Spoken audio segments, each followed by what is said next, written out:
हमारे विभिन्न ज्ञानवर्धक कार्यक्रम देखने के लिए आप हमें अभी सब्सक्राइब करें, बेल आइकन को प्रेस करें ताकि आप देख सकें हमारा कार्यक्रम सबसे पहले। और अधिक जानकारी के लिए फेसबुक पेज को लाइक करना न भूलें। जय माँ इंद्राक्षी धाम में दर्शकों आप सभी का हम हार्दिक स्वागत करते हैं।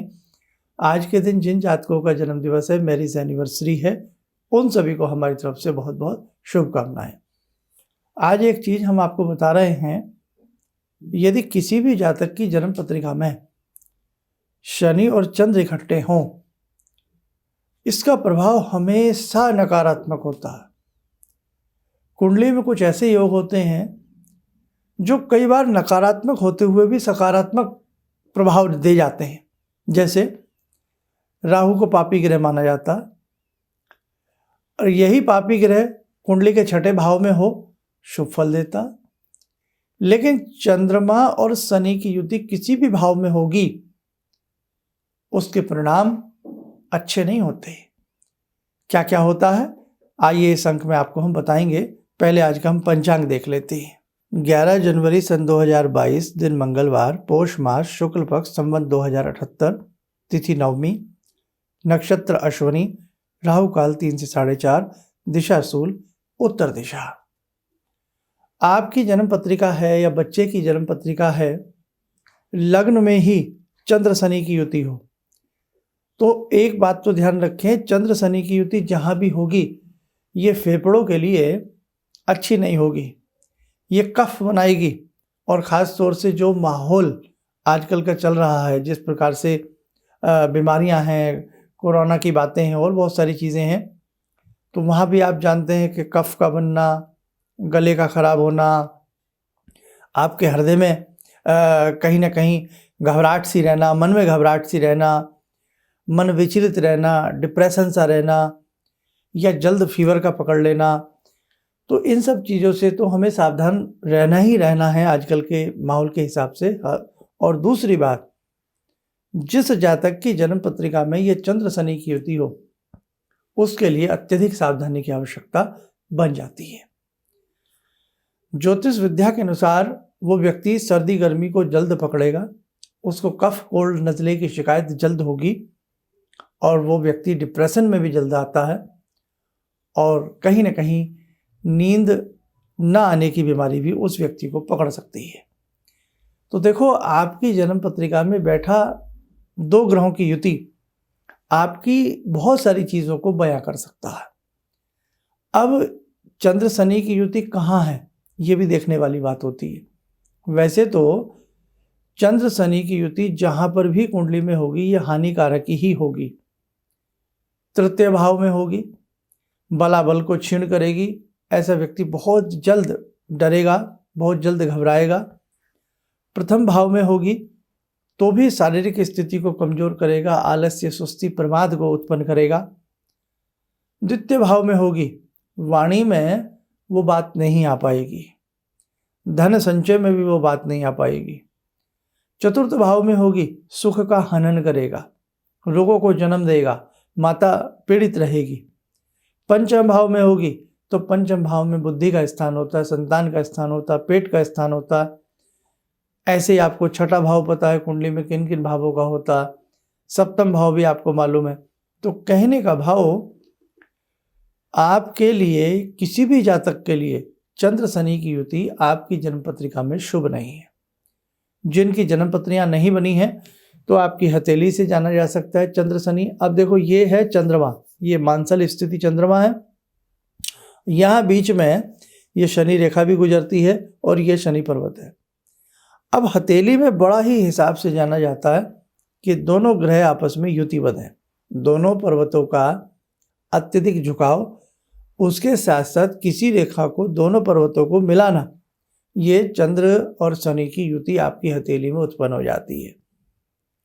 कई बार चंद्र शनि बहुत ही क्षीण अवस्था में हो, जैसे चंद्रमा वृश्चिक राशि के कमजोर होते हैं और शनि उसके साथ मौजूद हों, अष्टम भाव में हो या रिपु भाव में हो, तो कई बार व्यक्ति बड़ा उन्मादीपन का शिकार हो जाता है।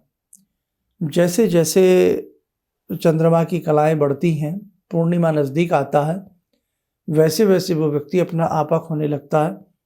कई बार ऐसे बच्चे हमने डिप्रेशन का शिकार भी देखे हैं।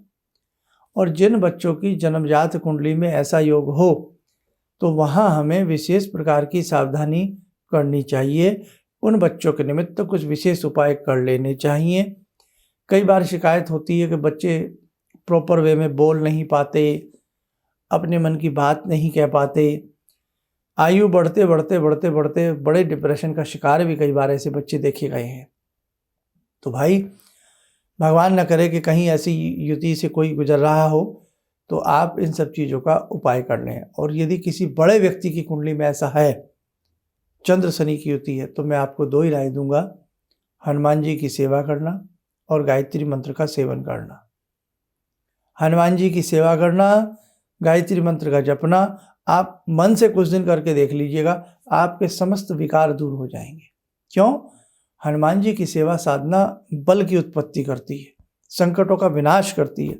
और गायत्री महामंत्र पढ़ने से मनोमस्तिष्क में जितनी भी एक तरह से कमजोरी होती है उसे गायत्री मंत्र दूर करता है। जन्म जन्मांतरों के पापों को, मैलों को गायत्री मंत्र धो डालता है। इसलिए कोई भी युति हो वो आज की नहीं होती, वो हमारे प्रारब्ध का नतीजा होता है, वो हमारे पूर्व जन्म के कर्मों का नतीजा होता है। बच्चा तो आज पैदा हो रहा है और जैसे ही पैदा हुआ वैसे उसकी पंडित जी ने कुंडली बनाई। अब जब कुंडली बनाई उसमें ऐसी ऐसी युति आई तो कैसे आ गई है? अभी तो बच्चे ने जन्म लिया है, चलना नहीं आता, बोलना नहीं आता, खाना नहीं आता। तो कहीं ना कहीं पूर्व जन्म के ग्रह यानी कि पूर्व जन्म के ग्रहों का ये फल, प्रतिफल कुंडली में आ जाता है। और जिस दिन जातक पैदा होता है उस दिन आकाश मंडल में ग्रहों की क्या स्थिति होती है वही जो भी कोई ज्योतिष कुंडली बनाते हैं वो उसमें लिख देते हैं। इसलिए अगर आप बड़ों की कुंडली में ऐसा है तो गायत्री मंत्र और हनुमान जी की सेवा आप करना, आपको लाभ मिलेगा। और बच्चों की कुंडली में ऐसा है तो वहाँ राय दूंगा एक बार किसी को कुंडली उनकी दिखा ली जाए, क्योंकि ये योग अच्छा नहीं होता। आइए साधकों, समय हो चला आज की ध्यानमाला का। आज की ध्यानमाला में जुड़ते हैं भगवान हनुमान जी से। ओम अतुलित बलधामं हेमशैलावदेयं धनुजवन कृशानु ज्ञानिनामग्रगण्यं सकलगुणनिधानं वानराणामधीशं रघुपतिप्रियभक्तं वातजातं नमामि। मनोजवं मारुततुल्यवेगं जितेन्द्रियं बुद्धिमतां वरिष्ठं वातात्मजं वानरयूथमुख्यं श्रीरामदूतं शरणं प्रपद्ये। श्रीरामदूतं शरणं प्रपद्ये।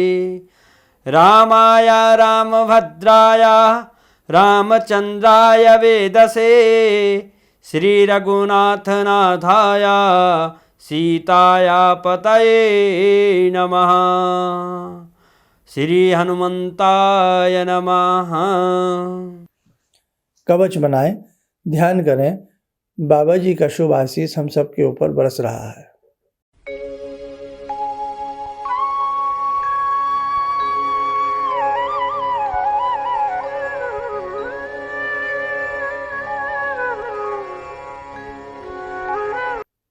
ओम बोलते हुए नेत्र खोलें, सामान्य हो जाए।